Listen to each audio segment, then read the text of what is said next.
I am Howard Collins, 71 years old and a retired structural engineer. I spent 40 years of my life calculating load-bearing walls, stress points, and foundations, ensuring that the structures I built could withstand any storm or seismic shift. Yet the most catastrophic structural failure of my entire life was the son I raised under my own roof. I pulled into my driveway on a Tuesday afternoon and found my wife of 40 years, Diane, standing at our wrought iron gate. She was trembling, crying silently, and holding a single leather overnight bag.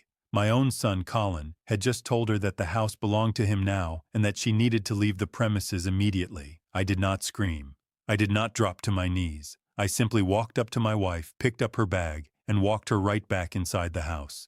Then I initiated a sequence of events that would systematically dismantle his entire world.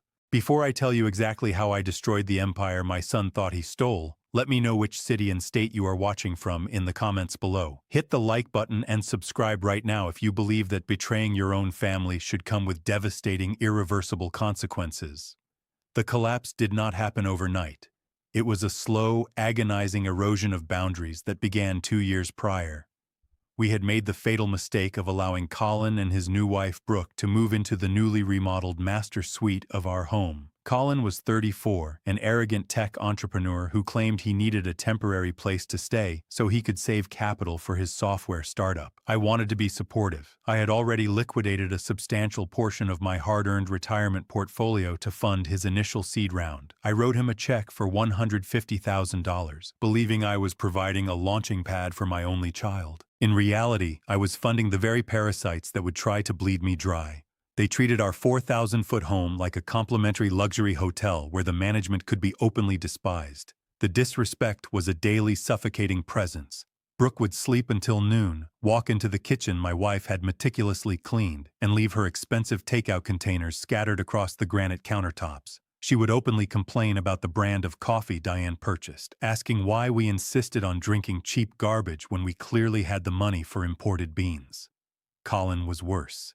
He parked his heavily leased luxury sports car diagonally across the driveway, forcing me to park my truck on the street in the snow. Whenever Diane asked them to turn down their music late at night, Colin would roll his eyes and tell his mother to take a sleeping pill. I watched my sweet, gentle wife shrink inside her own home. I watched her tiptoe down her own hallways so she would not disturb Brooke's mid-afternoon naps. You might wonder why a man who spent his life directing massive construction crews allowed this to happen. It was guilt. During Colin's childhood, I was a workaholic. I missed baseball games, birthdays, and anniversaries because I was always on a job site across the state. Colin knew I carried that heavy guilt, and he weaponized it brilliantly. Every time I considered throwing them out, Colin would remind me that a real father supports his son's dreams, subtly implying that I owed him this sacrifice to make up for my past absences. So I swallowed my pride, paid their utility bills, bought their groceries, and allowed the rot to spread through our foundation. The day the structure finally gave way started in a sterile, brightly lit medical clinic.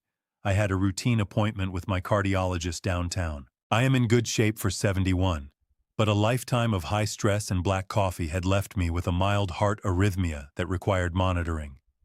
I sat on the cold examination table while the doctor listened to my chest, completely unaware that while I was having my pulse checked, my son was executing a hostile takeover of my life. The doctor told me my blood pressure was slightly elevated. He told me I needed to avoid unnecessary stress, relax, and enjoy my retirement. I thanked him, put my jacket back on, and drove the 45 minutes back to the suburbs, completely ignorant of the ambush waiting for me. That 45-minute window was all Colin needed to strike. When I turned onto our quiet, tree-lined street, I saw Diane standing by the front gate. The sight of her holding that single leather bag in the freezing wind made the blood freeze in my veins. I parked the truck and hurried toward her.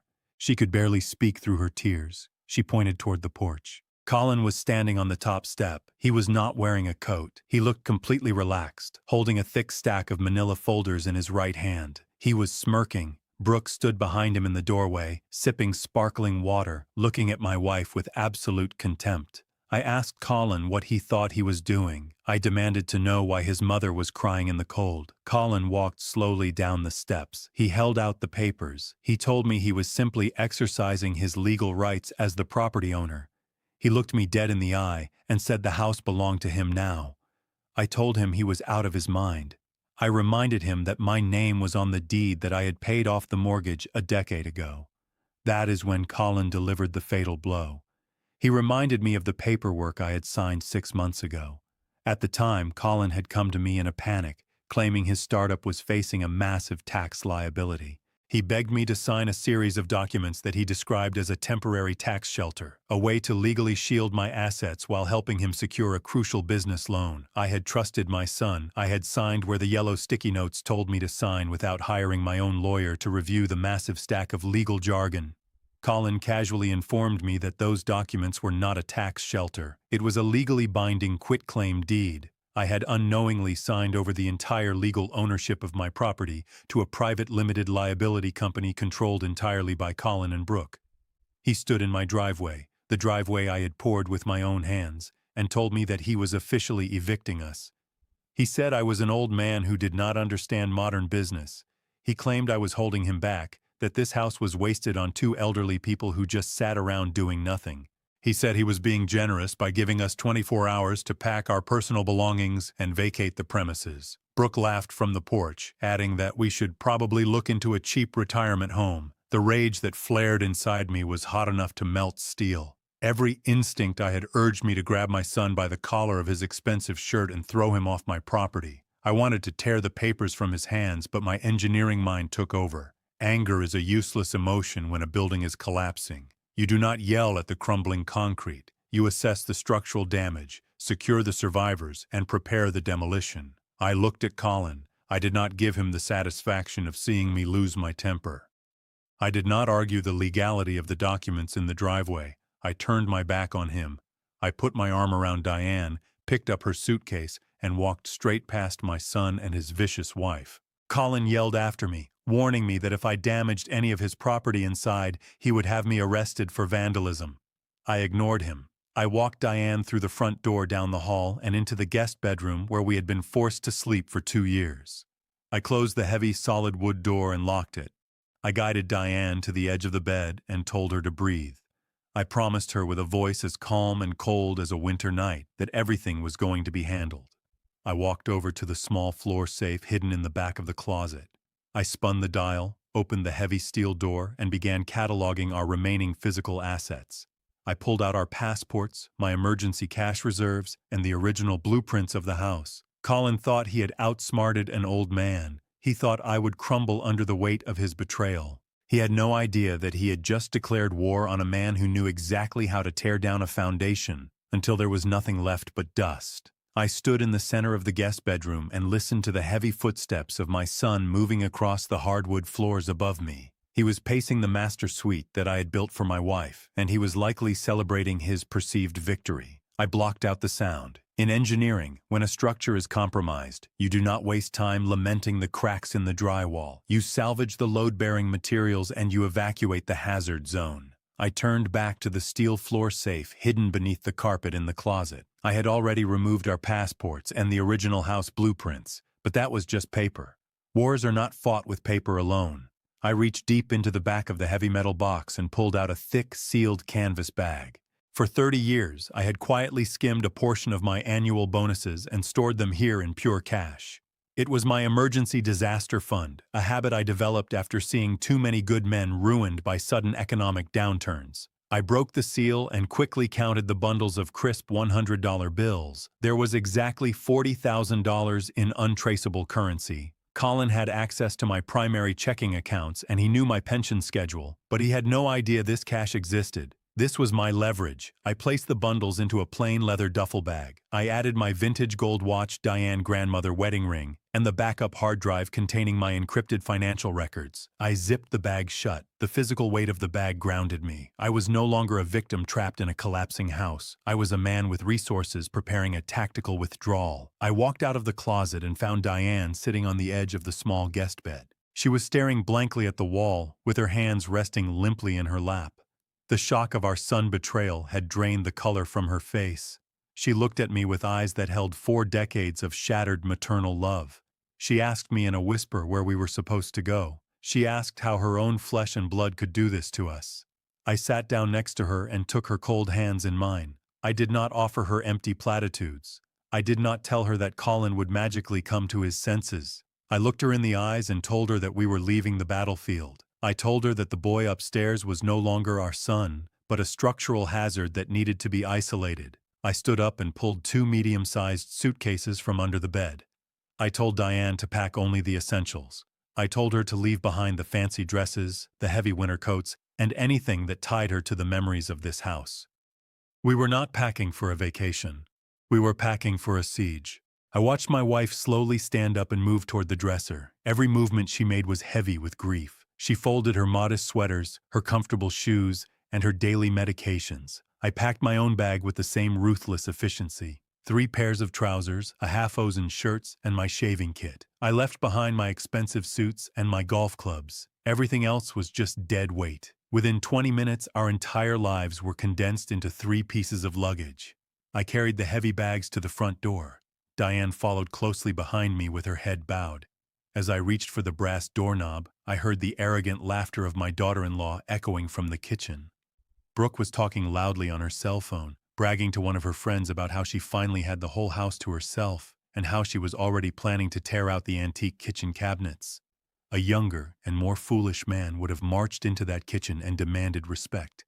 I simply unlocked the front door, ushered my wife outside, and pulled the door shut behind us with a quiet click. I did not say goodbye. I did not leave a note. The silence of our departure was louder than any screaming match could ever be. I loaded the bags into the bed of my pickup truck and helped Diane into the passenger seat. I started the engine and pulled out of the driveway. I did not look back in the rearview mirror. Looking back is for people who are unsure of their destination. I drove through our quiet suburban neighborhood, navigating the familiar streets with cold precision. I bypassed the main highway and took the secondary roads, ensuring we were not being followed by Colin or any of his associates. The silence in the truck cabin was heavy and was broken only by the hum of the tires against the asphalt. Diane rested her head against the cool glass of the window, silently weeping as the life she knew faded into the distance. I drove for 40 miles until the manicured lawns of our suburb gave way to the harsh practical concrete of the industrial district on the edge of the city. I pulled into the parking lot of a sprawling and heavily fortified extended-stay motel. It was not a luxury resort. It was a purely functional building surrounded by tall chain-link fences and bright security lights. The clientele consisted of traveling construction crews, independent contractors, and people who valued their privacy above all else. I parked the truck near the front office and left Diane resting in the locked vehicle. I walked inside and approached the thick plexiglass window of the reception desk. I did not use a credit card. I pulled a thick stack of $100 bills from my pocket and slid them under the glass.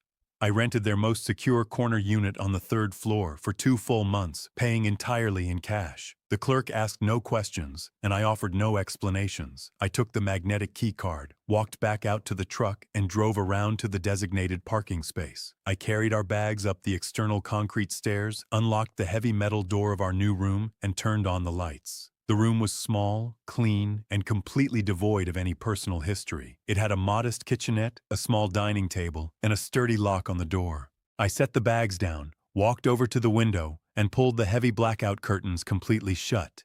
We were officially off the grid. Colin and Brooke thought they had evicted 2 helpless old people onto the streets. They thought we were scrambling for shelter, broken and defeated.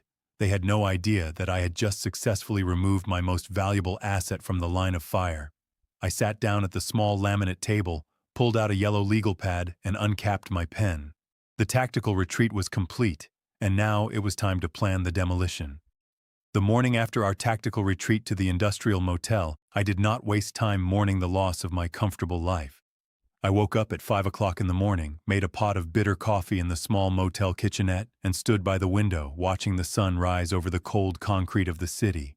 Diane was still sleeping, deeply exhausted by the sheer emotional trauma of the previous afternoon. I did not wake her. I left a short, reassuring note on the laminate nightstand, took my heavy leather duffel bag, and walked quietly down the exterior metal stairs to my truck.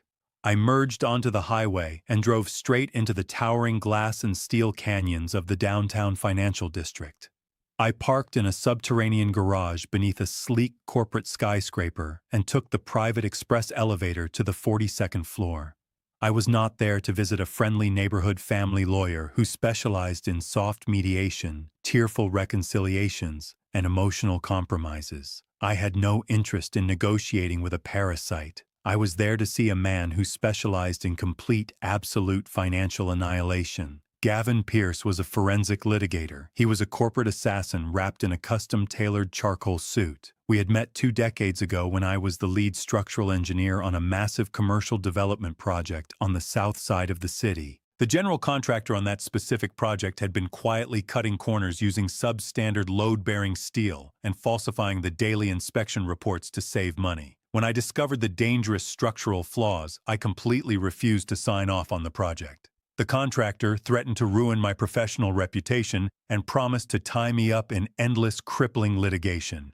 That was exactly when the development firm brought in Gavin. I watched Gavin systematically and ruthlessly dismantle that contractor's entire life. Gavin did not just win the lawsuit. He unearthed a decade of the man-hidden tax fraud shell companies and illegal offshore accounts, ensuring the corrupt contractor never worked in the construction industry again and ultimately faced a federal judge. Gavin was clinical, entirely devoid of sentimentality, and operated with a terrifying precision. He was exactly the kind of weapon I needed to aim at my own son. The receptionist led me through a set of heavy frosted glass doors and into a sprawling corner office overlooking the sprawling city skyline. Gavin was standing behind a massive desk carved from solid black marble. He had aged since I last saw him, with sharp lines around his mouth and silver at his temples. But his dark eyes were just as predatory and unyielding as I remembered. He did not offer a warm embrace. He did not ask how I was enjoying my golden years of retirement. He simply gestured to a high-backed leather chair opposite his desk and sat down across from me. I sat down, placing the heavy leather duffel bag by my feet. I reached inside, pulled out the thick manila folder containing the county property records, and placed it squarely in the center of his immaculate desk. I looked him dead in the eye and told him I needed him to initiate a controlled demolition. I explained the situation without a single tremor in my voice. I stripped away all the emotional betrayal, all the heartbreak of a father losing a child, and presented him with only the cold, hard structural facts of the transaction. I told him that 24 hours ago my son Colin had successfully evicted me from the home I built, claiming absolute legal ownership of the property. I explained the specific documents Colin had presented to me 6 months prior. I told Gavin how my son had come to me sweating and panicked, claiming his new software startup was facing a massive catastrophic tax liability that could result in federal seizures. Colin had begged me to sign a series of dense documents that he enthusiastically described as a temporary legal tax shelter. He swore it was a standard mechanism designed only to temporarily shield my personal assets from his business liability, while simultaneously helping him secure a crucial commercial bridging loan. I admitted to Gavin that I had trusted my flesh and blood. I had signed exactly where the little yellow sticky notes told me to sign without hiring outside legal counsel to review the massive stack of dense legal jargon. Gavin did not show an ounce of pity. Pity is useless in a war room. He simply nodded, opened the manila folder, put on a pair of wire-rimmed reading glasses, and began to silently scrutinize the documents I had pulled from the municipal records office. The room was absolutely silent for 15 agonizing minutes, saved for the crisp, sharp sound of Gavin turning the heavy paper. He examined the specific dates, the authorized signatures, the official notary stamps, and the incredibly dense legal phrasing of the transfer clauses. I watched his eyes track back and forth across the pages, scanning for vulnerabilities the same way I used to scan architectural blueprints for fatal stress points. When he finally finished, he closed the folder, removed his glasses, and placed them deliberately on the top of the desk. He leaned back in his leather chair and folded his hands. He told me that from a purely mechanical standpoint, it was a beautifully executed piece of corporate fraud. He confirmed my worst fears. The paperwork I signed was never a tax shelter. It was an airtight, irrevocable quitclaim deed bundled with a comprehensive financial proxy agreement. Gavin pointed to a dense, highly technical paragraph buried on page 14 of the document. He explained that Colin had not just tricked me into legally signing away the physical property. Colin had woven in a predatory medical clause that legally designated my son as the primary executive and trustee of my entire estate. The document explicitly cited my advanced age and referenced a completely fictitious decline in my cognitive abilities as the primary justification for the transfer of power. Gavin looked at me with a cold, calculating expression. He told me that Colin had effectively erased my legal existence. My son had weaponized my trust and built a legal fortress around his theft. Gavin warned me that breaking this specific type of legally binding contract in a standard civil court would take years of grueling litigation and hundreds of thousands of dollars in legal fees. He said Colin clearly expected me to simply run out of money and give up before we ever saw the inside of a courtroom. I listened to his assessment without flinching. I leaned forward, resting my arms on the marble desk, and asked Gavin exactly what it would take to bypass the civil courts entirely and burn my son's fortress straight to the ground. A slow, dangerous smile spread across the forensic litigator face as he picked up his pen. Gavin tapped his heavy silver pen against the solid black marble desk. He asked the single question that had been hovering in the cold air of the office since I sat down. He wanted to know how a man who spent 40 years calculating structural loads and verifying every single rivet on a suspension bridge could blindly sign a stack of unverified legal documents. He leaned forward and told me that the Howard Collins he knew would have demanded a magnifying glass and 3 independent legal reviews before signing a receipt for a cup of coffee. He asked me what critical blind spot my son had exploited to completely bypass my standard operating procedures. I looked out the massive floor-to-ceiling windows of the corner office.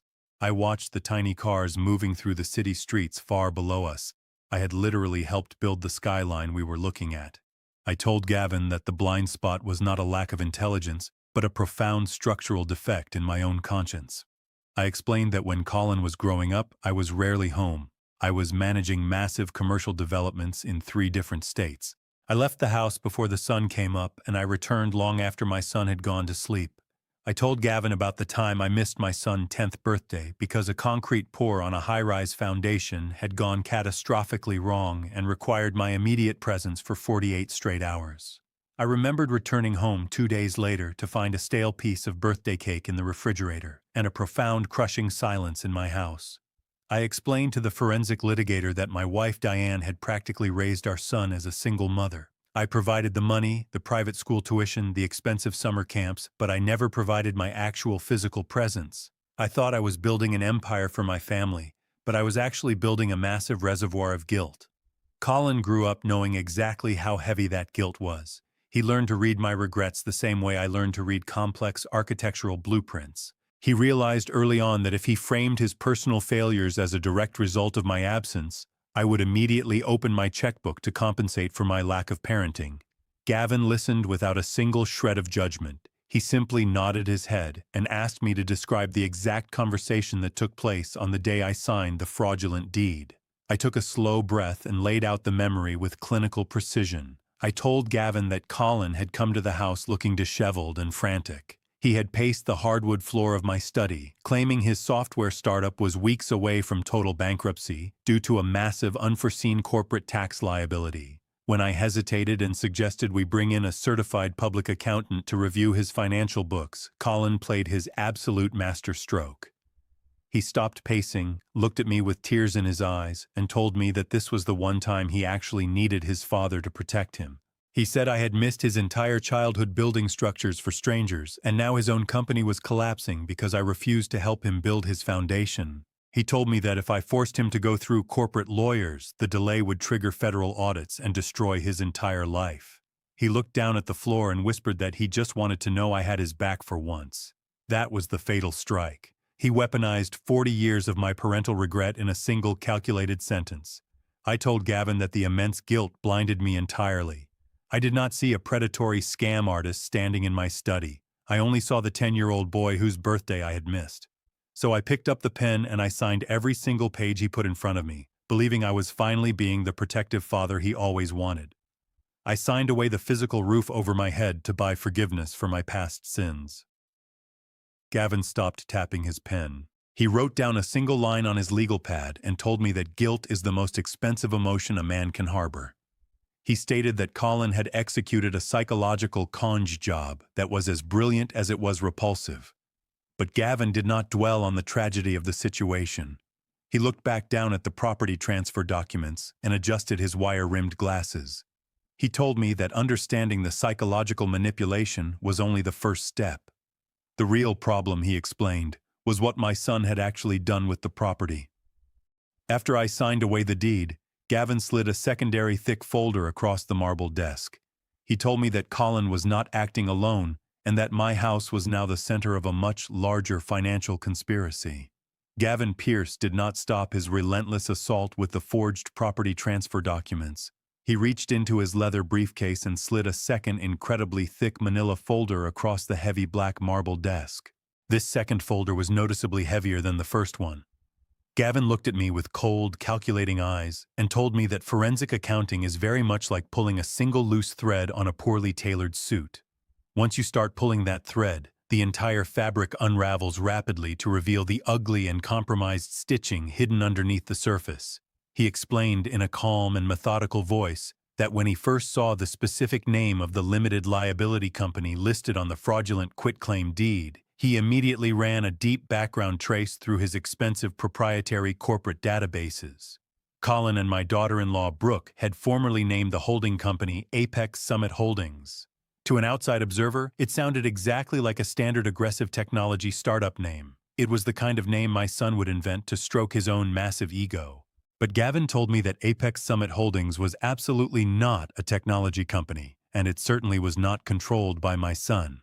Gavin opened the heavy folder and spread out a series of incredibly complex corporate flowcharts across the marble surface. He pointed his silver pen to the very bottom of the page where the name of my son was listed. My son, the supposedly brilliant entrepreneur who always bragged loudly about his massive seed rounds and exclusive venture capital meetings, was listed as a minor subservient partner with a mere 10% equity stake in the company. Brooke held another 10% stake. Gavin looked directly at me and asked if I was fully prepared to see exactly who held the remaining 80% controlling interest in the house I had painstakingly built with my own hands. Gavin reached into the folder and placed a glossy high-resolution photograph directly in the center of the desk. It was a picture of a broad-shouldered man wearing a sharply tailored suit and shaking hands with the city mayor at a recent charity gala. I recognized the man in the photograph immediately. His name was Gordon Sullivan. He was the father of my daughter-in-law, Brooke. Gordon was widely known as one of the most ruthless and predatory commercial real estate developers in the entire state. He was a man deeply notorious for aggressively buying up distressed residential properties, bulldozing historic family neighborhoods, and erecting massive soulless luxury condominiums in their place. Gordon was a man who literally measured his personal worth in poured concrete and hostile corporate takeovers. Gavin explained that Gordon Sullivan was the absolute majority shareholder and the sole managing director of Apex Summit Holdings. My son had not just stolen my house so he could live in the master bedroom. He had actively and legally traded the deed of my home to his wealthy father-in-law. I sat back in the heavy leather chair and felt a cold, dark knot tighten violently in my stomach. I asked Gavin why Colin would ever willingly surrender the control of a multi-million-dollar property to a man like Gordon Sullivan. My son was incredibly greedy and exceptionally arrogant, but he was also deeply possessive of his assets. Giving up 80% of a stolen physical asset made absolutely zero logical sense unless there was a massive external financial pressure actively forcing his hand. Gavin nodded approvingly at my deduction. He told me that I still possessed a highly analytical engineering mind. He then pulled out a thick stack of bank statements and internal financial audits that his firm had somehow acquired in less than 24 hours. Gavin told me that the software startup my son had been running for the past 2 years was a complete and absolute financial fraud. For 24 entire months, Colin had been aggressively projecting the carefully curated image of a highly successful technology visionary. He drove a heavily leased luxury sports car. He wore incredibly expensive designer clothes, and he constantly talked down to me about his revolutionary software algorithms. But the stark financial documents spread across the marble desk told a completely different and pathetic story. Gavin pointed a steady finger to the heavy red lines bleeding across the corporate balance sheets. The software company had never actually generated a single dollar of legitimate profit. Colin had burned completely through the initial $150,000 I had given him in less than 6 months. He had selfishly spent my hard-earned retirement money on lavish marketing parties, incredibly expensive downtown office spaces, and vastly inflated salaries for himself and his equally incompetent friends. When my money finally ran out, Colin had secretly turned to Gordon Sullivan for a massive private loan to keep his pathetic illusion alive. Gordon had happily given his son-in-law the necessary capital, but being a predatory businessman, he had attached incredibly aggressive interest rates and brutal repayment terms to the hidden loan. Over the last 18 months, Colin had racked up over $2 million in toxic debt directly owed to Gordon Sullivan. Gavin carefully explained that Gordon was definitely not a man who ever forgave financial debts, even for his own family members. When Gordon finally demanded his money, Colin panicked. My son had absolutely zero liquid assets. His technology company was entirely worthless, and his bank accounts were empty. So Colin offered his father-in-law the only tangible asset he could secretly access, which was my house. I sat in the quiet office and listened to the methodical destruction of my son's entire life story. Everything Colin had told me for the past 3 years was a carefully fabricated lie designed only to cover up his catastrophic personal and professional failures. But the depth of the corporate betrayal went even further than covering a bad debt. I looked at the forensic litigator and asked what a billionaire like Gordon Sullivan actually wanted with a single suburban property. Gordon built massive commercial skyscrapers that touched the clouds. A 4,000 square foot house in the quiet suburbs was nothing more than loose change to a massive developer. Gavin smiled a very cold and highly predatory smile. He told me that Gordon absolutely did not care about the physical house itself. Gordon cared only about the completely unencumbered financial equity trapped inside the walls. Because I had diligently paid off my 30-year mortgage a decade ago, the house was a pure, unblemished financial asset worth a substantial amount of money. Gavin revealed the final and most devastating layer of the corporate conspiracy. Gordon Sullivan was currently trying to secure a massive $70 million commercial construction loan from an international bank to build a sprawling new shopping complex in the downtown district. But the personal company Gordon owned was currently over-leveraged, and the international bank absolutely required additional collateral to finalize the massive loan. Gordon had intentionally used Apex Summit Holdings to absorb my house, and he was now using the stolen equity of my family home as the final required piece of collateral needed to secure his $70 million bank loan. My home, the place where I had raised my family, was currently serving as a crucial financial linchpin in a massive corporate scheme. The sheer staggering scale of the deception finally settled over the cold, quiet room.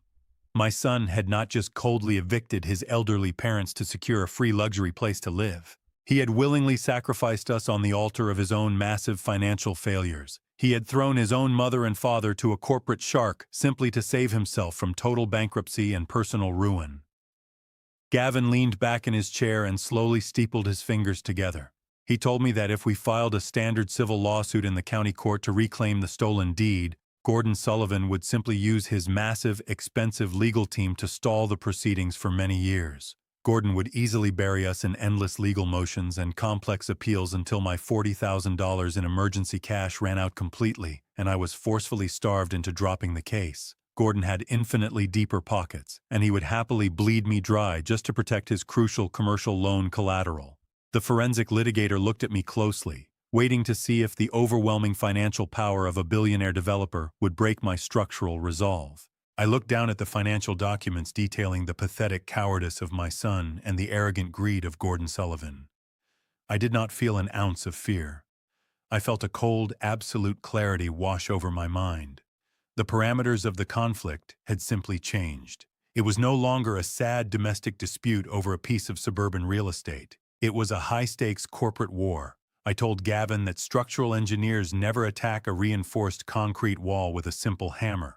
We find the absolute weakest structural point, and we plant the explosive right at the core. Gordon Sullivan had attached his entire $70 million empire to a stolen house. I told Gavin that we were going to turn that house into an absolute liability. We were going to cut the legal foundation out from under the billionaire and let the entire massive structure crash down directly on my son's head. I left the towering glass skyscraper of the financial district and drove back to the industrial outskirts of the city where I had hidden my wife. As I navigated the heavy afternoon traffic, my cell phone began to vibrate violently against the center console of my truck. The screen lit up over and over again, flashing the names of my son and my daughter-in-law. A man driven by blind emotion would have answered those calls immediately. He would have screamed into the receiver demanding justice, threatening lawsuits, and completely revealing his strategic hand. But Gavin Pierce had reminded me of a fundamental truth of warfare. Silence is the most terrifying weapon you can deploy against an arrogant enemy. When you do not react, you completely deprive the parasite of the emotional feedback they desperately crave. You force them to sit alone with their own paranoia. I did not answer the phone. I reached over, pressed the power button, and watched the screen fade to black. For the first time in 34 years, I was completely inaccessible to my son. I was no longer the reliable father who would rush to fix his mistakes. I was a ghost. When I unlocked the heavy metal door of our third floor or motel room, Diane was sitting exactly where I had left her. She had made a small cup of tea, but it sat untouched and cold on the laminate table. I walked over and gently kissed the top of her head. I did not burden her with the terrifying reality of Gordon Sullivan and his $70 million corporate conspiracy. My wife was already carrying the unbearable weight of a broken maternal heart. She did not need to know that we were preparing to engage in a vicious legal war with a billionaire real estate developer. I simply sat down across from her, held her hands, and told her that I had spoken with a very capable associate. I promised her that the situation was being handled with absolute precision, and that all she needed to do was rest and trust me. I unpacked my small shaving kit and placed my heavy leather duffel bag of emergency cash firmly under the bed. I was establishing our new perimeter. The concrete walls of the cheap motel felt safer and stronger than the 4,000 square feet luxury home my son had stolen. Later that evening, I powered my cell phone back on for exactly 5 minutes to check for any urgent messages from Gavin. I had 32 missed calls from Colin and 14 text messages from Brooke. My son was clearly panicking. His voicemails started out arrogant, demanding to know where I had taken his mother. By the 10th voicemail, his tone had shifted to a desperate pleading, asking me to just call him back so we could negotiate like adults. I deleted every single voicemail without listening to the end. Then I opened the text messages from my daughter-in-law. Brooke did not possess my son's fragile conscience. Her messages were dripping with venom and entitlement. She demanded that I immediately return to the property and hand over the remaining sets of physical house keys and the master codes to the garage doors. She threatened to call the local police and report me for trespassing if I ever set foot on the driveway again. She typed out a long paragraph, mocking my silence, claiming that my refusal to respond was just the pathetic cowardice of a beaten old man. I read her vicious words carefully, absorbing every ounce of her arrogance. She firmly believed she was the apex predator in this scenario. She thought her wealthy father had successfully crushed a retired engineer and his quiet wife. She wanted me to feel small. She wanted me to surrender the final physical symbols of my ownership to complete her absolute victory. I stared at the glowing screen of my phone, and I did not type a single letter in response. I did not defend my honor, and I did not tell her that the keys she so desperately wanted were about to become the very instruments of her financial destruction. I simply took the physical keys out of my pocket and placed them on the motel table. I took the battery completely out of my cell phone, placing the plastic and lithium pieces next to the keys. I was officially dark. I had severed the final communication lines. Colin and Brooke were now locked inside a stolen house, completely blind to the massive legal explosive that Gavin and I were currently wiring directly to their foundation. I woke up at 3 o'clock in the morning. The cheap digital clock on the motel nightstand glowed a harsh red in the absolute darkness. Diane was breathing softly beside me, her face lined with the deep exhaustion of betrayal. The 24-hour eviction window my son had so graciously granted me was rapidly closing. Brooke had aggressively demanded the final sets of house keys via text message, but I still legally possessed them until noon. I quietly slipped out of the stiff motel bed, dressed entirely in dark clothing, and picked up my heavy leather bag. I drove through the empty industrial district and navigated back toward the wealthy manicured suburbs. The roads were completely deserted, covered in a thick layer of early morning fog. I was returning to the scene of the crime, not to surrender my dignity, but to gather the raw digital materials required for absolute destruction. I parked my truck 3 streets away from my own property to ensure the engine noise would not wake the neighborhood. I walked through the damp morning grass, avoiding the bright pools of light cast by the street lamps. When I finally reached my own driveway, I saw Colin's expensive leased sports car parked carelessly across the concrete exactly where my truck used to sit. The massive 4,000-foot house was completely dark and silent. They were fast asleep in the master suite, entirely confident in their stolen empire. I pulled my original brass key from my pocket. I did not use the electronic keypad on the garage door because I knew Colin had connected it to a smart home system that would instantly send a notification directly to his phone. I walked around to the side of the house and manually unlocked the heavy door that led directly into the utility mudroom. I turned the brass handle with the agonizing slowness of a man defusing a live explosive. The door swung open silently. I was standing inside the home I had paid for, but I moved with the cold, calculating precision of a hostile intruder. I did not go upstairs. I did not walk into the custom kitchen or the spacious living room where we used to celebrate holidays. I moved straight toward the heavy solid wood door that led down to the basement. When Colin first moved back in, he had loudly demanded that I convert the entire climate-controlled lower level into a dedicated server room for his software startup. He had spent my retirement money on massive black steel racks and rows of flashing servers, claiming he desperately needed enterprise-level infrastructure to process his complex algorithms. When his company supposedly outgrew the space, he moved his primary operations to an expensive downtown office, but he was far too lazy to uninstall the massive physical hardware. He left the heavy backup drives humming quietly in the dark basement, treating my home as a free climate-controlled digital storage facility. He assumed an old retired structural engineer would never understand how to navigate a complex digital network. That arrogant assumption was his second fatal miscalculation. I walked down the wooden stairs and turned on a small handheld flashlight.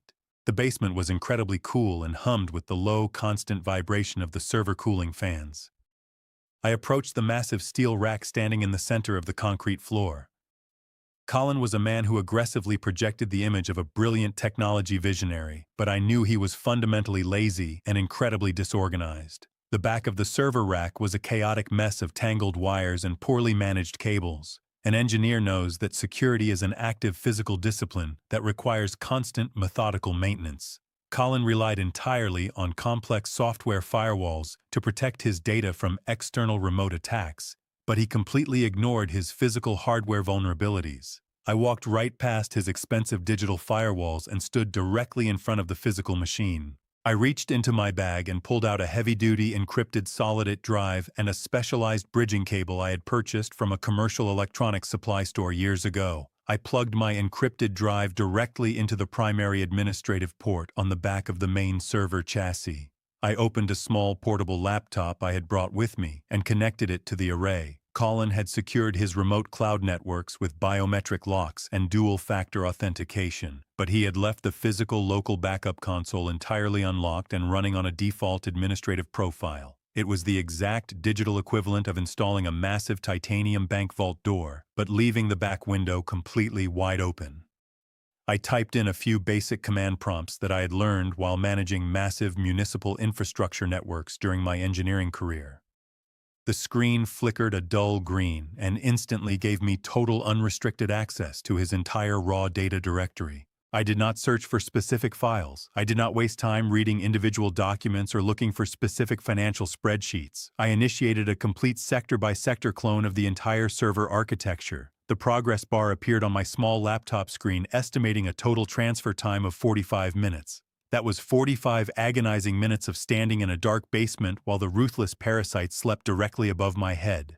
I turned off my small flashlight and waited in the absolute dark. The only source of light in the entire room was the slow, methodical blinking of the server transfer lights casting faint green shadows against the concrete walls. I listened to the quiet, familiar settling of the house foundation. As the man who oversaw the renovations, I knew exactly how weight was distributed across the floor joists. I stood perfectly still, regulating my breathing. Every single minute felt like an hour. I thought about the sheer arrogance of my son sleeping comfortably in the bed my wife had purchased while actively plotting to leave us homeless. That thought extinguished any lingering parental hesitation I might have harbored. At exactly 4:15 in the morning, the silence of the house was broken. I heard the heavy, distinct footsteps of my son walking across the hardwood floor of the master bedroom right above me. He was awake. He walked down the upstairs hallway and stopped directly above the basement stairs. My heart beat heavily against my ribs, but my physical posture remained perfectly steady. I watched the digital progress bar hit 82%. The floorboard directly above my head gave a sharp, familiar squeak. I knew that specific floorboard because I had driven the nails into it myself. If Colin decided to come down to the basement to check the server equipment or grab something from storage, I would be caught red-handed accessing his proprietary corporate data. He could easily call the police and have me arrested for corporate espionage before the sun even came up. The footsteps paused. I heard the faint sound of a water glass being filled from the kitchen sink. The old copper pipes groaned slightly in the walls. He had simply woken up to get a drink of water. I stood frozen in this dark basement, tracking his movements by the sound of his heavy steps. The footsteps turned around and retreated back down the long hallway until the heavy master bedroom door finally clicked shut. He was completely oblivious to the massive security breach happening right under his feet. The digital transfer steadily climbed past 90%. I watched the blinking green lights with the cold anticipation of a predator watching a trap snap shut. The progress bar reached 100%. A small prompt confirmed that 2 entire terabytes of deeply hidden corporate data and financial records had been successfully cloned onto my encrypted drive. I cleanly disconnected the cables from the back of the server. I closed the portable laptop and placed the heavy solid-state drive deep into the protective pocket of my leather bag. I had just extracted the raw, unedited financial truth of Apex Summit Holdings right out from under his nose. I left the basement exactly as I had found it. I carefully wiped the thin layer of dust on the server chassis where my hand had temporarily rested, ensuring there was absolutely no physical evidence of my presence. I walked back up the wooden stairs and locked the basement door behind me. I stepped back out into the cold, damp morning air through the utility door, making sure the heavy deadbolt engaged silently. I walked the 3 blocks back to my truck, blending effortlessly into the deep shadows of the large oak trees lining the street. The sun was just beginning to break over the eastern horizon, casting a pale gray light across the wealthy neighborhood I was leaving behind forever. I unlocked my truck, started the engine, and drove smoothly away from the property. Later that afternoon, Brooke could have her physical brass keys. Colin could maintain the hollow, empty shell of the 4,000-foot house. They thought they had won the war by capturing the physical territory, but I had the complete foundational blueprints of their massive corporate fraud resting securely in the passenger seat of my truck. The raw materials for their destruction were gathered. The silent investigation was officially underway, and the structural analysis of their lies was about to begin. I returned to the industrial motel just as the morning sun began to cast long gray shadows across the cracked pavement of the parking lot. Diane was finally awake, sitting quietly at the small laminate table and staring into a cup of black coffee. I kissed her forehead, told her that the preliminary scouting was complete, and asked for a few hours of absolute uninterrupted silence. I sat down opposite her, opened my laptop, and connected the heavy solid-state drive I had just extracted from our stolen basement. I am a man who spent his entire life studying the complex anatomy of structural failures. When a massive concrete bridge collapses, you do not waste time examining the decorative paint on the guardrails. You dig straight down into the shattered foundation to find the exact microscopic stress fracture that triggered the total destruction. I applied that exact same rigorous engineering discipline to the 2 terabytes of raw, unedited data my son had carelessly left unprotected. I bypassed the superficial folders containing his flashy marketing materials, his hollow corporate mission statements, and his heavily fabricated profit projections. I was looking for the absolute bedrock of his financial architecture. I spent the first 2 hours methodically tracing the complex flow of money from his initial corporate launch to the exact moment he desperately traded our home to his billionaire father-in-law, Gordon Sullivan. I knew that Colin had completely burned through the $150,000 of my retirement money in his first 6 months.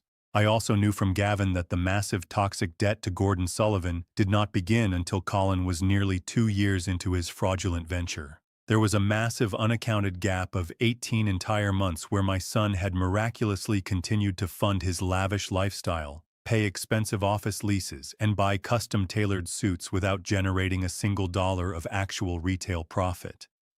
I needed to know exactly whose money he was burning during that dark period. I wrote complex search queries utilizing my knowledge of hidden digital directories. I bypassed his standard accounting software and dug deep into the archived raw communication logs. At exactly 9 in the morning, I finally hit the bedrock. I found a deeply encrypted subfolder buried inside an obsolete system directory titled Secondary Capital Acquisitions. I broke the basic encryption and opened the primary folder. The screen instantly filled with hundreds of highly official government documents, federal tax identification numbers, and complex institutional wire transfer receipts. My son had not been pitching his useless software to private venture capitalists on the West Coast, like he constantly bragged about at family dinners. He had been actively targeting massive federal innovation grants managed directly by the United States Department of Housing and Urban Development. I opened the master application file for a specific federal grant titled Advanced Predictive Algorithms for Commercial Infrastructure Stability. The sheer audacity of the document took my breath away. Colin had aggressively pitched his completely fraudulent software company as a revolutionary engineering firm that could successfully predict catastrophic structural failures in massive commercial high-rises before they ever occurred. He was asking the federal government for a taxpayer-funded grant of $850,000 to further develop his non-existent technology. But I knew exactly how the federal government operated. I had worked on massive municipal government contracts for 4 decades. The federal government absolutely does not wire $850,000 to a 34-year-old arrogant kid with a liberal arts degree and zero practical construction experience. They mandate absolute strict oversight. They require a fully licensed, bonded, and highly experienced veteran structural engineer to sign the official grant application, acting as the primary guarantor and the chief technical director of the proposed project. A terrible cold realization washed over me. My hands hovered perfectly still over the keyboard. I slowly scrolled down to page 42 of the massive federal application. I stared at the glowing laptop screen and felt a deep, sickening twist in my gut that had absolutely nothing to do with money or real estate. Printed clearly under the title of Chief Technical Officer and Primary Project Guarantor was my own name, Howard Collins. Right below my printed name was a high-resolution scanned image of my official state engineering seal. That specific brass seal was not just a piece of metal to me. It was the absolute culmination of 40 years of grueling physical labor, studying complex mathematics and standing on freezing steel beams hundreds of feet in the air. That seal meant that when I approved a building, people would not die when the wind blew or the earth shook. It was my honor, my legacy, and my absolute professional soul. Directly below the forged image of my sacred engineering seal was my personal signature. It was a flawless digital forgery. Colin had taken an old birthday card or a forgotten holiday letter, scanned my signature, copied the exact weight of my pen stroke, and pasted it directly onto a legally binding federal document.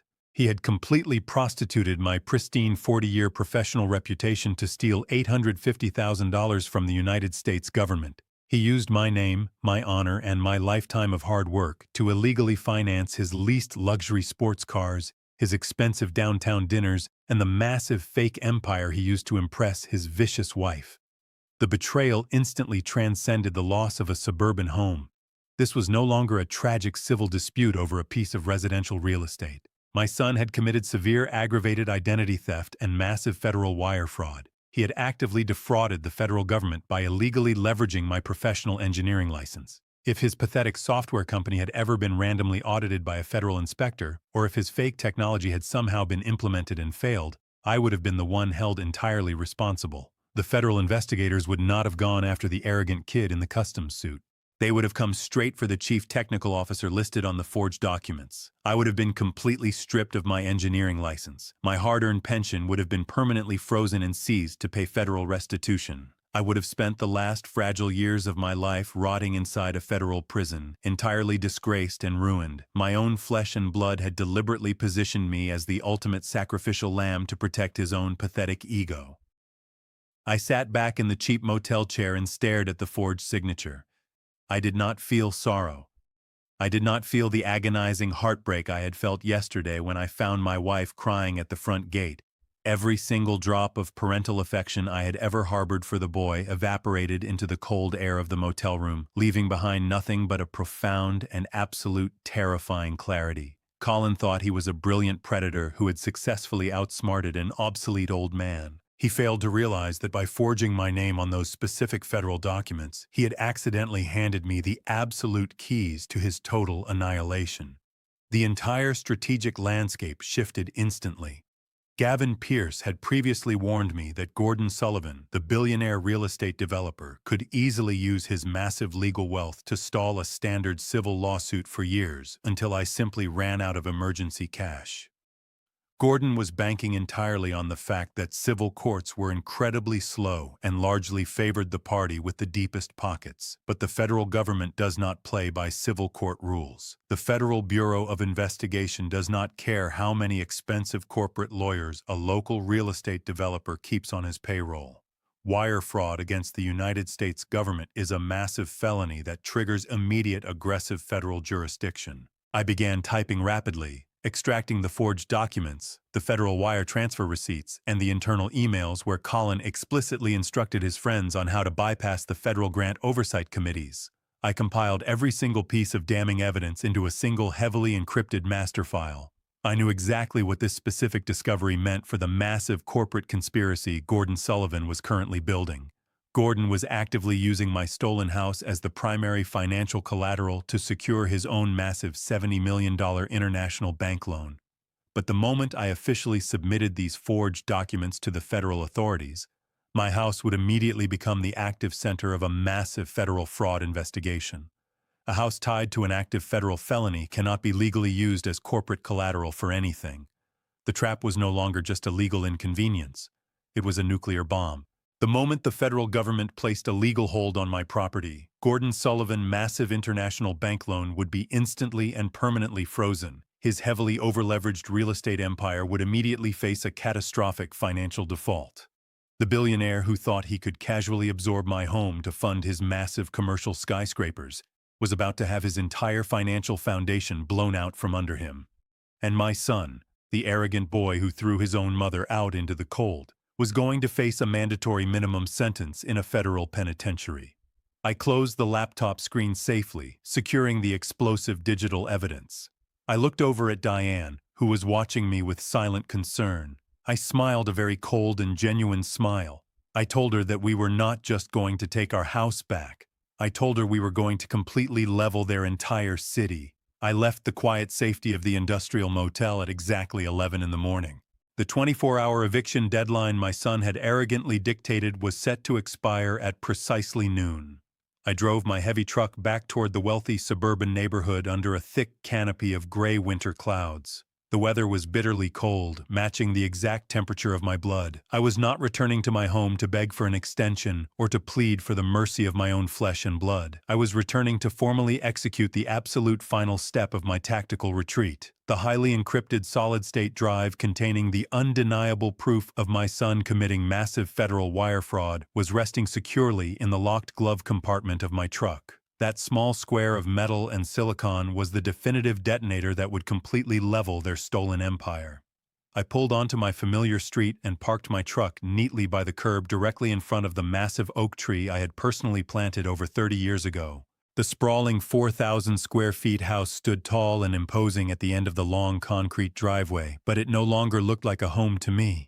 It looked exactly like a massive, elaborate concrete trap just waiting for the final mechanism to be sprung.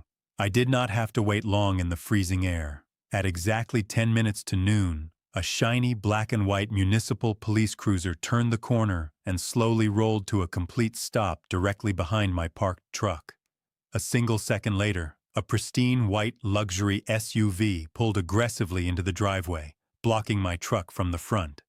My daughter-in-law, Brooke, stepped out of the driver's side door, wearing oversized designer sunglasses and carrying an incredibly expensive imported leather handbag. She had completely bypassed the standard legal eviction process, which usually requires months of formal court hearings and tedious paperwork. Instead, she had leveraged her wealthy father's deep political connections within the city to secure a police escort for a simple property handover. She wanted an audience for my defeat. She wanted the absolute public humiliation of watching an armed law enforcement officer force her elderly father-in-law off his own land in broad daylight. The uniformed police officer stepped out of his cruiser and nervously adjusted his heavy black utility belt. He looked very young and visibly uncomfortable with the entire domestic situation. Brooke immediately walked over to him, pointing a perfectly manicured finger aggressively in my direction. She spoke loudly enough for the neighbors across the street to hear, claiming that I was a highly hostile and unpredictable former tenant who was stubbornly refusing to vacate her private property. She played the role of the innocent, frightened property owner with a sickening absolute perfection. The young officer walked slowly up the concrete driveway toward me, keeping a very cautious, professional distance. He tipped his hat respectfully and asked for my full legal name. I gave it to him in a calm, cold, and entirely steady voice. He cleared his throat and formally informed me that the legal property owners had requested my immediate and permanent departure from the premises. He placed his hand near his radio and asked if I was planning to cause any trouble today. I looked the young officer directly in the eye and told him I had absolutely no intention of causing a disturbance. I told him I had already packed all of my personal belongings and was simply waiting on the curb to officially hand over the physical keys. Brooke marched loudly up the driveway, stopping right behind the protective shoulder of the police officer. She crossed her arms tightly over her expensive coat and smiled a vicious, highly triumphant smile. She told the officer to make absolutely sure I handed over every single brass key, the electronic garage door clickers, and the complex master passcodes for the central home security system. She looked me up and down with absolute unfiltered disgust and asked loudly where my weeping, pathetic wife was hiding. She maliciously mocked Diane, saying she sincerely hoped the cheap roach-infested motel we were forced to stay in did not smell too badly of mildew and failure. She told me that I was a stubborn, obsolete old man who finally got exactly what he deserved for trying to hold back the brilliant career of his only son. A younger man would have instantly lost his temper. A man driven by a fragile ego would have yelled at her, called her horrific names, and desperately tried to explain the complex financial history of the house to the highly confused police officer. I did absolutely none of those things. I stood perfectly still on the freezing concrete driveway and looked at the arrogant woman standing in front of me. I did not see a victorious daughter-in-law claiming her rightful prize. I saw a deeply foolish woman standing directly on top of a massive federal landmine, completely unaware that the countdown timer had already reached 0. She genuinely thought she was humiliating me by bringing an armed police officer to force me off the property. She completely failed to realize that having an official law enforcement officer officially document my peaceful and compliant departure was the absolute best thing she could have possibly done for my impending legal strategy. It permanently proved a complete lack of physical hostility on my part and firmly established their absolute legal possession of the stolen corporate asset right before the massive federal indictments dropped. Her overwhelming arrogance had just handed me an airtight alibi. I reached very slowly into the deep right pocket of my heavy winter coat. The young officer tensed slightly, keeping his eyes locked entirely on my hands. I pulled out a heavy steel ring holding the 3 original brass house keys and the 2 black plastic garage clickers. I did not hand them to Brooke. I completely ignored her demanding, outstretched hand and handed the cold metal keys directly to the police officer. I asked the officer in a clear, authoritative voice to officially note in his daily police report that I had surrendered all physical access items and was vacating the property entirely of my own free will without requiring any physical force. The officer nodded rapidly, taking the keys and visibly relaxing his tense posture. Brooke immediately snatched the keys right out of the officer's hand with a loud, arrogant scoff. She told me to get off her property immediately and to never show my old face in her wealthy neighborhood again. I turned my back on her without saying a single angry word. I walked back to my truck, opened the heavy steel door, and climbed into the cold driver's seat. I rolled down the window just enough to deliver my final structural assessment of her situation. I looked past the highly confused police officer directly into the cold, dead eyes of my daughter-in-law. I told her that she should enjoy the beautiful house while she could, because she was going to find out very soon that the entire foundation was completely rotten. I rolled the window up, started the heavy engine, and drove smoothly away, leaving her standing proudly on a collapsing empire. 2 weeks after the young police officer escorted me off my own driveway, the stolen empire reached its absolute peak of unearned arrogance. Gavin Pierce and I arrived at the property just after 8 o'clock in the evening. We did not arrive in my battered work truck. We arrived in the back of Gavin's sleek black corporate town car, completely blending in with the massive fleet of luxury vehicles that were currently choking the quiet suburban street. Colin and Brooke were throwing a massive catered housewarming party. They were not celebrating a new home. They were celebrating their perceived total victory over a retired engineer and his grieving wife. I stepped out of the town car wearing a dark tailored suit I had purchased entirely in cash. I looked up at the 4,000 square feet house I had built with my own hands. The entire property was completely illuminated by expensive temporary landscaping lights. A team of hired valet drivers in crisp white shirts were aggressively jogging up and down the driveway, parking imported sports cars for the wealthy elite of the city. We did not knock on the front door. A party of this massive scale has absolutely no perimeter security. The heavy oak front door was propped completely wide open, allowing the loud, pulsing music and the warm air to spill out into the freezing winter night. Gavin and I walked straight up the concrete pathway and stepped directly into the massive foyer. The sheer audacity of the event was physically staggering. Brooke had hired an incredibly expensive private catering company. Waiters in pristine black uniforms were circulating through the crowded rooms carrying silver trays loaded with imported champagne and delicate appetizers. The house was packed with over 150 guests. These were not friends or close family members. These were elite corporate investors, private venture capitalists, and high-ranking municipal politicians. This was a calculated theater production designed entirely to project massive financial stability. I stood quietly near the heavy stone fireplace in the main living room, completely unnoticed by the arrogant crowd. I watched my son holding court near the massive bay windows I had personally installed 20 years ago. Colin was wearing a ridiculously expensive velvet tuxedo jacket, holding a crystal glass of champagne, and laughing loudly. He was aggressively playing the role of the brilliant young technology visionary. He was telling a circle of wealthy investors about his revolutionary software algorithms, completely ignoring the absolute fact that his entire operation was a catastrophic financial failure, built entirely on forged federal documents. He looked so incredibly confident standing on a floor that did not belong to him. Brooke was operating on the opposite side of the massive room, entirely in her element. She was wearing a stunning designer evening gown and aggressively dragging a group of wealthy corporate wives through the main hallway. I listened as she loudly pointed out the beautiful antique oak trim around the doorframes, claiming she was absolutely exhausted from dealing with the pathetic, obsolete tastes of the previous owners. She promised her wealthy friends that she was going to bring in a massive demolition crew on Monday morning to tear out the entire kitchen and replace it with imported Italian marble. She was actively bragging about destroying my lifework while drinking expensive champagne paid for by the stolen equity of my home. The level of supreme entitlement radiating from her was absolutely toxic. But Gavin Pierce gently touched my shoulder and directed my attention away from the foolish children. He pointed toward the large, formal dining room where the true apex predator of the evening was currently holding his audience. Gordon Sullivan, the billionaire commercial real estate developer, was standing at the head of my long mahogany dining table. He was a physically massive man who commanded the absolute attention of everyone in his immediate vicinity. He was surrounded by 4 men wearing conservative gray suits. Gavin leaned in and quietly informed me that those 4 men were the primary regional directors for the massive international bank Gordon was currently lobbying. Gordon was actively using my housewarming party as a strategic corporate presentation. I moved slightly closer, blending into the shadows of the hallway so I could hear the exact words of the man who had orchestrated the theft of my property. Gordon had a booming, arrogant voice that carried easily over the loud party music. He poured an incredibly expensive glass of scotch for the lead banker and proudly threw his arms wide open, gesturing to the massive house around him.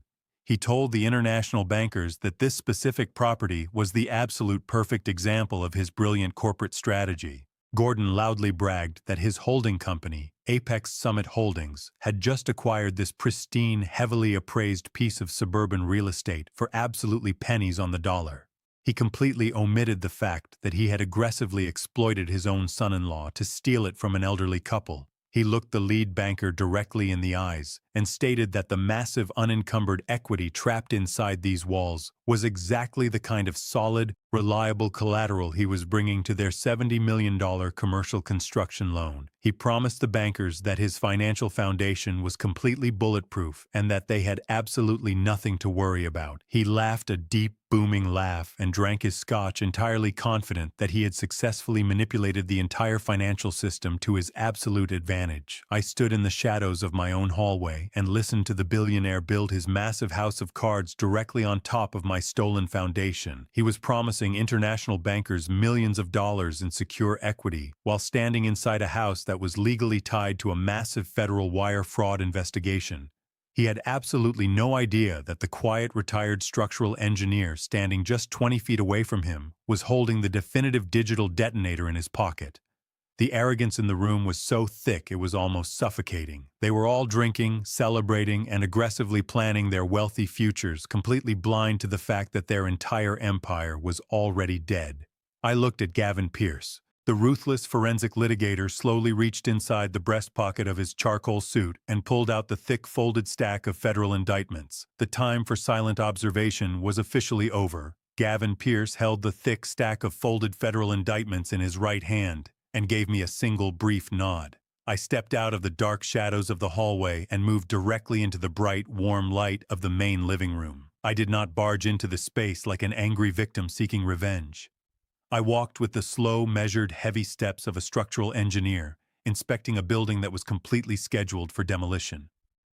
Gavin walked exactly half a step behind me and slightly to my right. He radiated the terrifying calm of a man who held the absolute power to destroy lives with a simple stroke of his pen. We moved through the crowded room, and the physical atmosphere began to change almost immediately. The expensive catering staff were the very first to notice the shift in the room. A young waiter carrying a silver tray of tall champagne flutes stopped walking and pressed his back tightly against the wall to let us pass.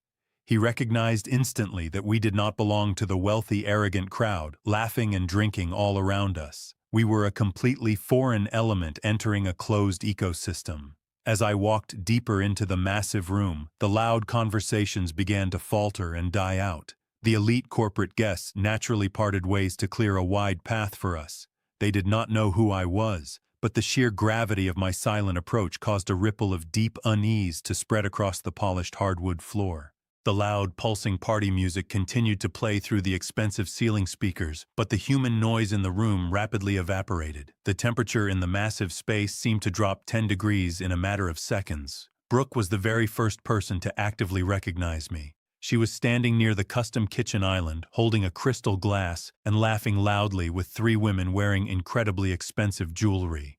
She turned her head, and her arrogant, triumphant smile vanished instantly. Her face flushed red with sudden unfiltered rage. She completely forgot her carefully curated high society persona. She slammed her crystal glass down onto the granite countertop so hard that the fragile stem almost shattered under the impact. She aggressively marched across the room toward me, with her expensive designer heels clicking sharply against the floor. She pointed her finger directly at my chest and began to raise her voice, demanding to know how I had bypassed the valet security and how I dared to show my face in her home again. She ordered me to leave immediately before she called the local police to have me arrested and dragged out in handcuffs for criminal trespassing. I did not stop walking. I did not even turn my head to look at her. I simply maintained my steady forward momentum. Gavin Pierce smoothly accelerated his pace and stepped directly into her path. He did not touch her, but his physical presence was like hitting a solid brick wall. He looked down at my furious daughter-in-law with dark eyes completely devoid of any human warmth. He spoke to her in a voice that was perfectly calm and incredibly quiet, but it carried a razor-sharp legal authority that cut right through her arrogant bluster. He advised her to remain absolutely silent. He informed her that anything she said in front of these wealthy witnesses would be formally entered into the federal record as evidence of her ongoing criminal complicity. Brooke froze completely in her tracks. The venom drained out of her face and was rapidly replaced by a sudden, terrible confusion. Gavin did not wait for her to recover from the shock. He stepped neatly around her frozen form and continued walking right beside me.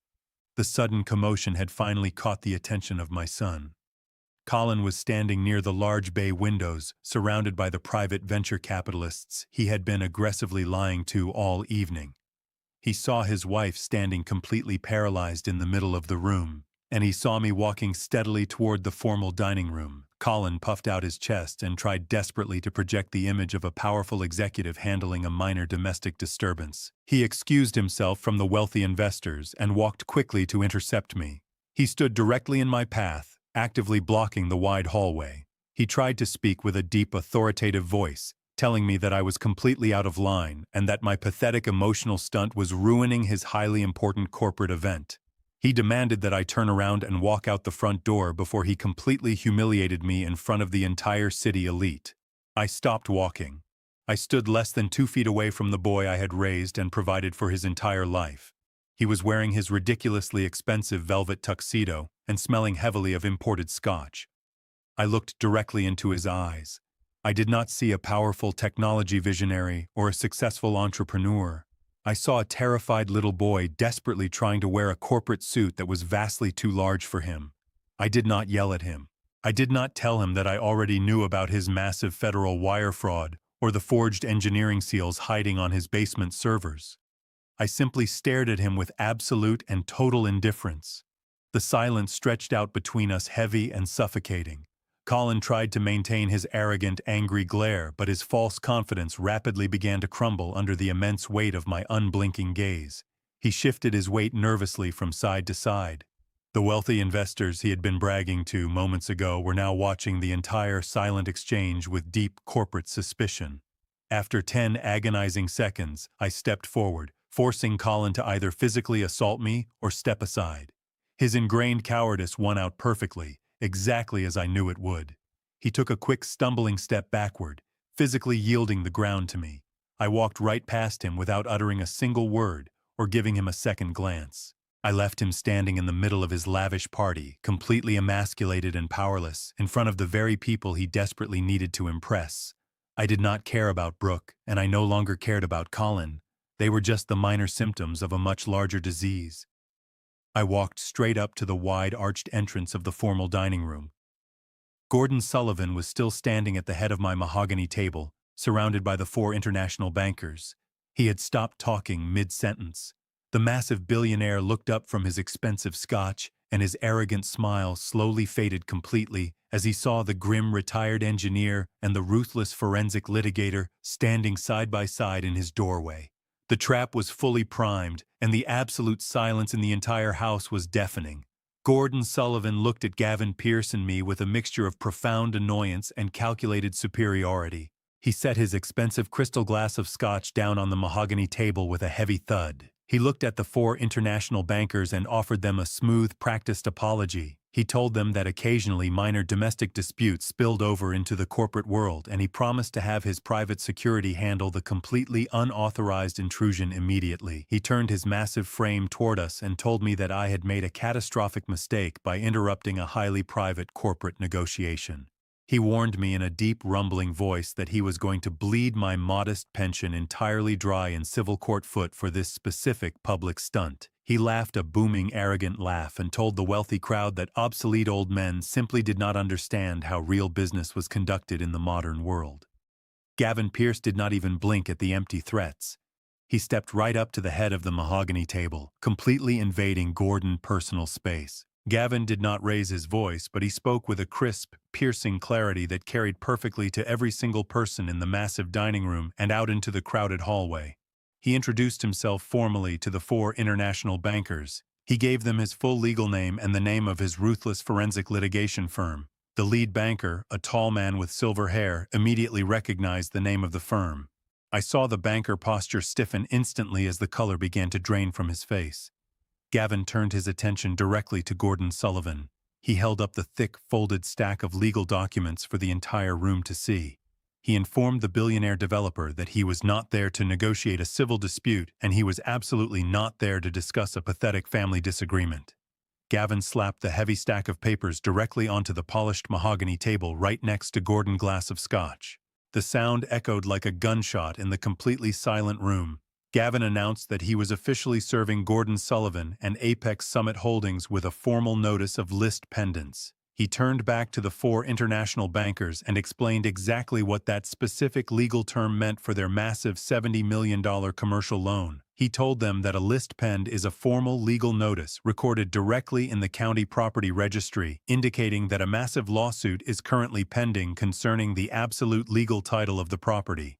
He looked the lead banker right in the eyes and stated clearly that the massive unencumbered equity Gordon had just aggressively pitched to them was entirely frozen. The house was now legally locked by the county clerk. It could not be sold, it could not be transferred, and it absolutely could not be used as corporate collateral for any commercial banking loans under any circumstances. Gordon's face flushed a deep, violent red. The thick veins in his neck bulged against his expensive silk tie. He slammed his heavy fist onto the dining table, violently rattling the expensive silverware and spilling his scotch across the polished wood. He loudly declared to the panicked room that the list pendants was nothing but a pathetic, frivolous stall tactic filed by a bitter, angry old man. He assured the bankers that his massive team of aggressive corporate lawyers would have the notice completely dissolved by a local county judge before noon on Monday. He pointed a thick finger at my chest and told the silent room that I was completely out of money and that I had absolutely zero legal leverage to sustain a prolonged civil war against his massive real estate empire.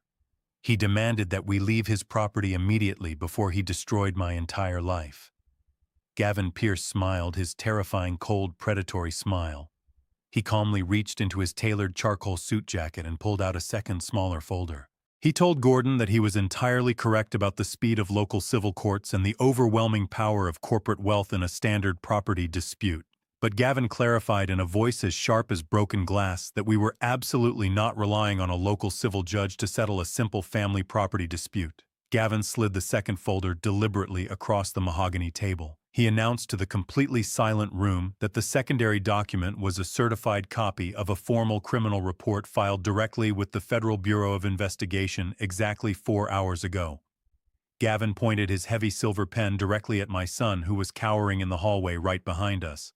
Gavin informed the billionaire and the 4 international bankers that the managing partner of Apex Summit Holdings had deliberately forged the official state engineering seal and the legal signature of a licensed structural engineer. He spoke loud enough for every single wealthy investor in the house to hear the exact details of the crime. Gavin detailed exactly how Colin had utilized those forged documents to actively submit completely fraudulent applications for massive federal innovation grants from the United States government. Gavin stated clearly, without any room for doubt, that my son had committed multiple counts of aggravated identity theft and massive federal wire fraud. He explained that Colin had completely fabricated a fake engineering technology firm claiming to possess advanced predictive algorithms for commercial infrastructure stability just to steal $850,000 taxpayer dollars. Gavin made sure the international bankers understood that Gordon-owned son-in-law had committed a massive felony that carried a mandatory minimum sentence in a federal penitentiary.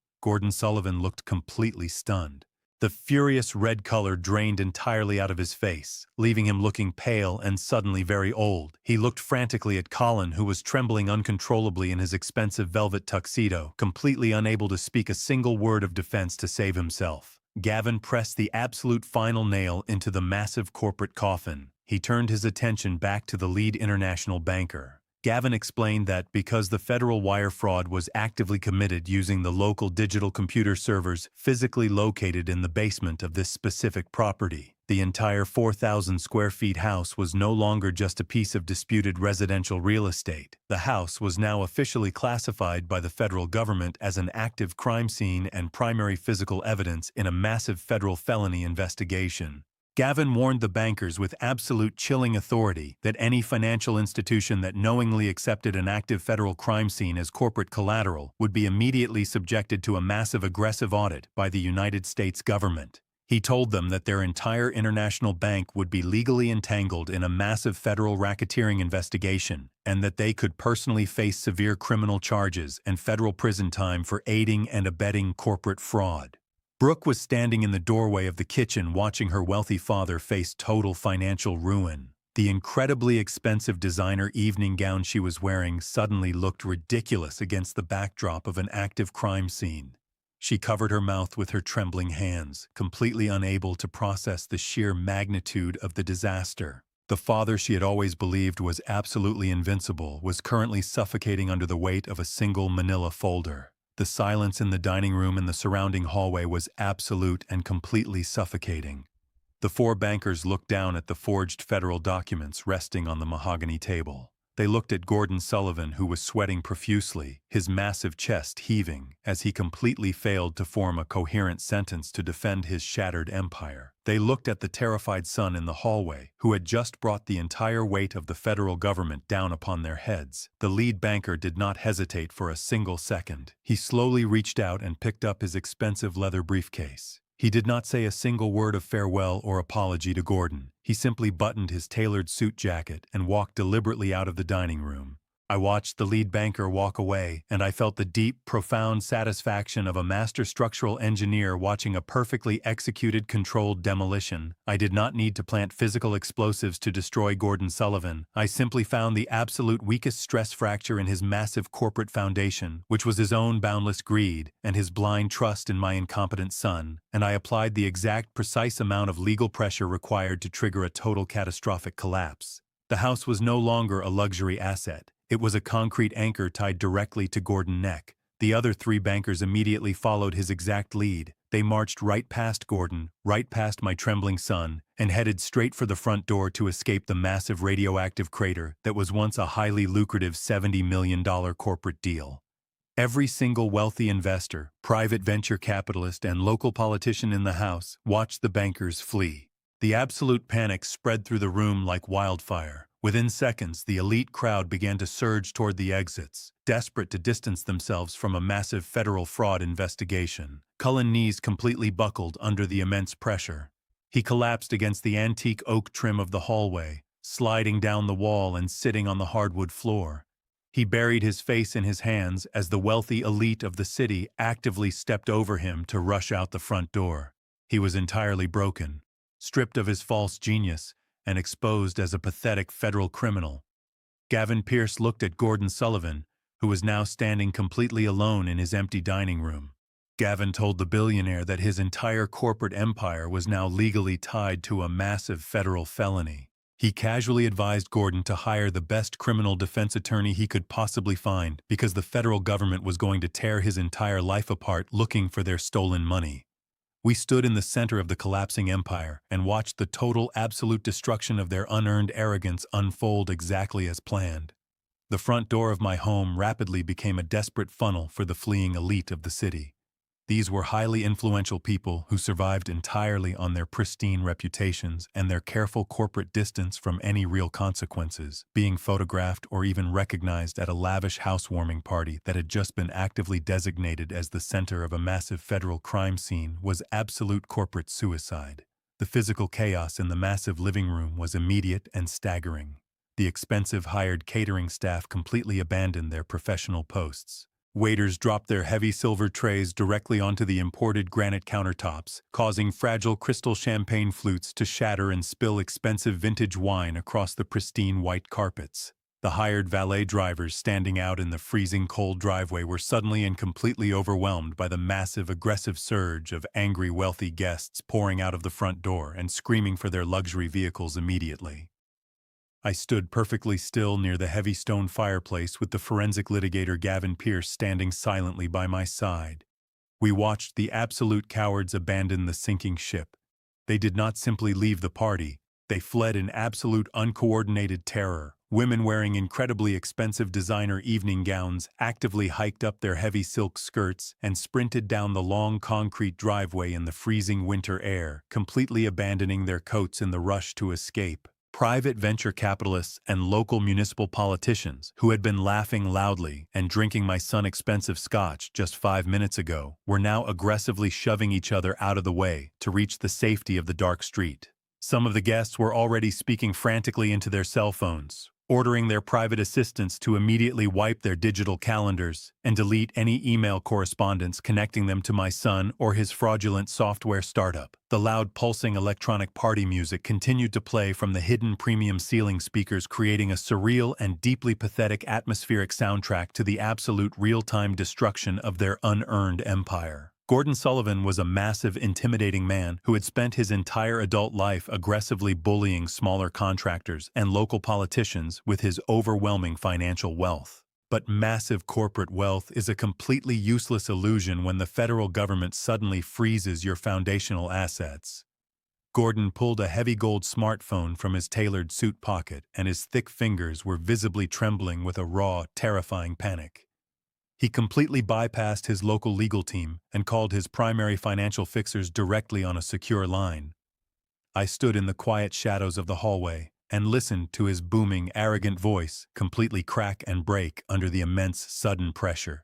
He was desperately screaming into the receiver, demanding that his highly paid accountants immediately sever all legal and financial ties between his primary commercial holding company and the toxic Apex Summit at LLC. But the brilliant forensic litigator standing next to me had built a completely flawless and inescapable legal trap. Gavin leaned over and quietly informed me that corporate severing takes many days of complex legal filings, and the federal indictments we just delivered were already officially stamped, verified, and permanently uploaded into the National Department of Justice registry. Gordon was legally and permanently welded to the massive wire fraud my son had committed. While Gordon was still screaming useless orders into his phone, his encrypted email notifications began to chime in rapid, relentless succession. The 4 international bankers who had just walked out of my formal dining room were incredibly efficient and entirely ruthless. They had immediately contacted their global risk assessment departments from the back of their private cars. Gordon stared down at his glowing screen as the formal digital notices of default began to roll in one after another. His massive $70 million commercial construction loan was instantly legally revoked due to a catastrophic breach of collateral integrity. The corporate dominoes were falling far faster than the human mind could possibly process. Because Gordon had aggressively cross-collateralized his existing real estate portfolio to secure the new loan, the sudden massive default triggered an immediate chain reaction across all of his active corporate accounts. Without that massive influx of international cash, Gordon over-leveraged development company was instantly completely bankrupt. He dropped his heavy gold phone directly onto the mahogany dining table. The expensive glass screen shattered violently against the polished wood. The billionaire real estate developer grabbed his chest and slumped heavily into one of the dining chairs, struggling to pull air into his lungs as he fully realized he had just lost a 30-year corporate empire simply because he was far too greedy to use his own money as collateral. My daughter-in-law, Brooke, finally moved away from the safety of the custom kitchen doorway.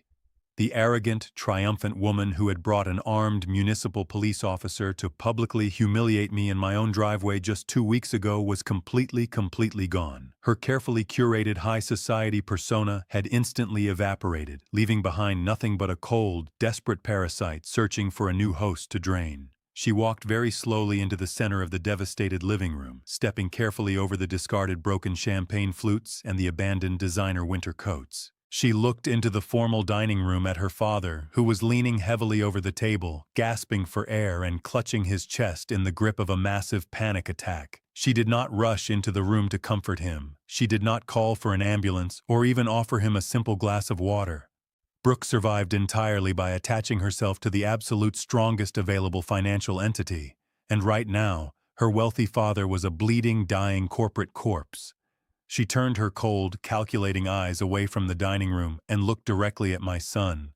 Colin was still sitting on the hardwood floor in the main hallway with his face completely buried in his trembling hands.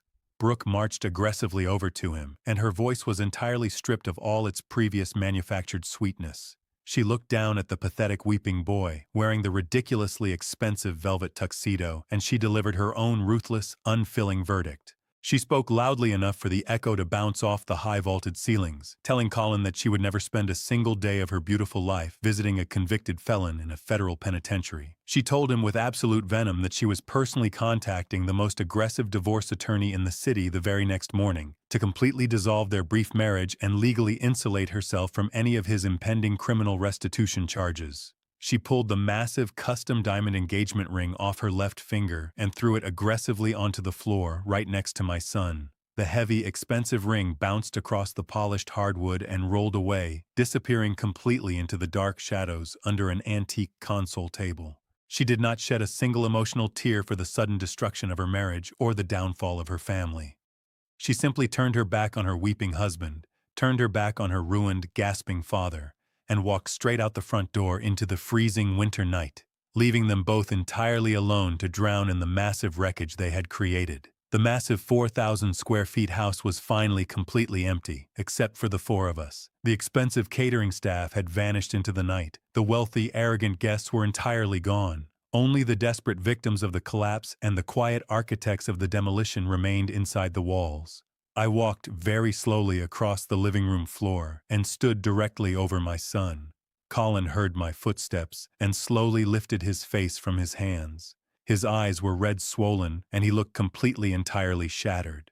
He looked up at me with the desperate, pleading eyes of a terrified young child who had just broken a window and was waiting for his father to fix the problem. He opened his mouth to speak, perhaps to offer a pathetic apology, or to beg me to call the federal authorities, and desperately claimed that the forged engineering seals were just a massive, simple misunderstanding. I did not let him utter a single useless word. I looked down at the boy who had happily and willingly sacrificed his own elderly mother and father to the cold streets just to save his own incredibly fragile ego. I told him in a voice devoid of any parental warmth that structural engineering requires a relentless and absolute commitment to reality. I told him that when a foundation is completely structurally rotten, you cannot save the massive building with a fresh coat of paint or a desperate, tearful apology. You simply have to clear the area and let the building fall. I told him that the federal government was going to tear his entire fraudulent life down to the absolute bare dirt, and that I was not going to lift a single protective finger to stop them from burying him under the rubble. I turned my back on my son forever and walked steadily toward the open front door. Gavin Pierce fell into perfect step right beside me, leaving the bankrupt billionaire and the terrified criminal to sit entirely alone in the silent ruins of their stolen house. We walked out into the cold, clean winter air. The massive concrete driveway was completely empty. The arrogant luxury sports cars and the loud pulsing music were gone. We climbed into the quiet warmth of the sleek black town car, and the professional driver slowly pulled away from the curb. I looked back through the tinted window at the brightly lit house one final time. It was still standing physically, but I knew with absolute scientific certainty that the entire parasite empire inside those walls had been completely and permanently reduced to ashes. The town carried me away from the massive property, but the explosive shockwave of my departure detonated almost immediately inside the silent walls of the stolen house. According to the highly detailed police reports filed later that same night, the absolute destruction of their unholy alliance took less than 20 minutes. Gordon Sullivan was a man who solved his corporate problems with aggressive intimidation and overwhelming financial force. But with his bank accounts legally frozen and his massive $70 million commercial loans instantly revoked, he was completely stripped of his civilized corporate disguise. He reverted entirely to a cornered, vicious animal. The ruined billionaire developer stood up from the mahogany dining table and directed every single ounce of his terrifying rage directly at the pathetic boy sitting on the hardwood floor. Gordon did not see a son-in-law anymore. He saw the arrogant, foolish anchor that was currently dragging his entire 30-year empire down into a federal prison cell. Gordon marched into the main hallway, reached down with his massive hands, and grabbed Colin directly by the lapels of his incredibly expensive velvet tuxedo. Gordon dragged my son physically across the polished hardwood floors, the exact same floors my wife had meticulously cleaned for 2 entire years. Colin screamed and begged for mercy, desperately trying to explain that the forged federal engineering grants were just a temporary, desperate measure to secure initial seed capital. He pleaded with the billionaire, claiming they could still pool their legal resources and fight the federal indictments together. His pathetic, weeping excuses only fueled the absolute violent rage of the ruined real estate developer. Gordon dragged the crying boy through the massive stone foyer and threw him violently out the open front door. Colin stumbled heavily down the front steps, tearing the delicate fabric of his velvet jacket and scraping his bare hands on the freezing concrete driveway. Gordon stood in the massive doorway, breathing heavily with his face completely purple with rage. He banished Colin from the property permanently. He roared into the quiet winter night that if Colin ever stepped foot near his daughter or his corporate offices again, he would not bother calling the police to handle the trespassing. Gordon violently slammed the heavy oak door shut, throwing the heavy brass deadbolt and locking my son outside in the freezing cold. Colin was completely abandoned, standing shivering on the exact same driveway where he had arrogantly evicted his own parents just 2 weeks prior. The poetic justice of the moment was absolute. He had absolutely no cash in his pockets, no access to his federally frozen bank accounts, and nowhere to sleep. But the absolute final and most devastating betrayal did not come from the furious billionaire. It came from the vicious woman Colin had desperately tried to impress with my stolen money and my forged engineering license. Brooke had spent her entire life observing her father ruthlessly destroy weak men, and she had learned those brutal corporate lessons with absolute perfection. The very next morning, while Colin was sleeping in a cheap roadside motel he paid for with a borrowed credit card, Brooke initiated her own ruthless survival protocol. She did not call her husband to check on his physical safety or offer him a single shred of emotional comfort. At exactly 9 o'clock in the morning, she walked into the downtown luxury offices of the most aggressive and expensive family law attorney in the entire city. Brooke formally filed for an expedited absolute divorce. She legally cited irreconcilable differences and profound emotional distress, but her true motivation was pure, calculated self-preservation. Her expensive lawyers immediately drafted a massive public statement declaring that she had absolutely zero knowledge of his fraudulent software company or his illegal federal grant applications. By immediately initiating aggressive divorce proceedings and publicly denouncing his actions, she was actively building a massive legal firewall between herself and his impending federal wire fraud charges. She formally requested a total separation of all physical assets and completely threw my son entirely to the federal wolves just to save her own designer lifestyle and keep herself out of a federal penitentiary. Colin woke up completely alone in a freezing cheap motel room, entirely destitute, facing a mandatory federal prison sentence and officially discarded by the vicious woman he had sacrificed his own loyal parents to please. It took exactly 3 days for the arrogant technology visionary to completely run out of options. The heavy rain was pounding against the single small window of our third F floor or motel room when the violent knocking began. Diane was sitting at the laminate table reading a paperback novel. She looked up at the heavy metal door with a sudden flash of panic in her eyes. I placed my hand gently on her shoulder and told her to stay exactly where she was. I walked over to the door and looked through the small glass peephole. Standing on the exterior concrete walkway, soaking wet and shivering violently in the freezing rain, was my son. He was still wearing the exact same expensive velvet tuxedo jacket he had worn to his lavish housewarming party, but it was now torn at the shoulder and heavily stained with dark mud. His perfectly styled hair was plastered against his forehead and his face was pale and drawn. He looked absolutely pathetic. I unlocked the heavy deadbolt and slowly pulled the door open. I did not invite him inside the warm room. I stood squarely in the doorway, physically blocking his entry. Colin did not try to push his way past me. The absolute second the door opened, his knees completely buckled. He collapsed directly onto the wet concrete floor of the outdoor walkway and grabbed the fabric of my trousers with his freezing hands. He began to weep with the loud, uncontrollable gasping sobs of a terrified child. He looked up at me with water streaming down his bruised face and begged me to save him.